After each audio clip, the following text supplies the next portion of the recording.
ఆ వెంకటేశ్వరుడంటే ఎందుకండి అంత భక్తి? ఎందుకండి అంత అభిమానం?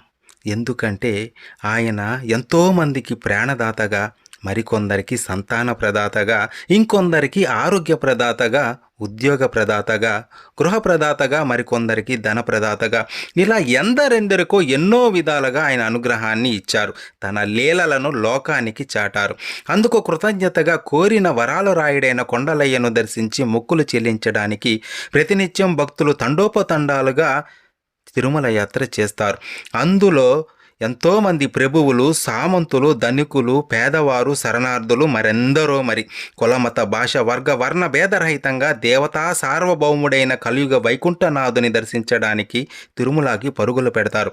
కొందరు పాదయాత్రలు చేస్తారు, కొందరు తలనీలాలిస్తారు, కొందరు అంగప్రదక్షిణలు చేస్తారు. ఈ విధంగా వారికి తోచిన విధంగా స్వామివారికి తన మొక్కులు తీర్చుకుంటారు.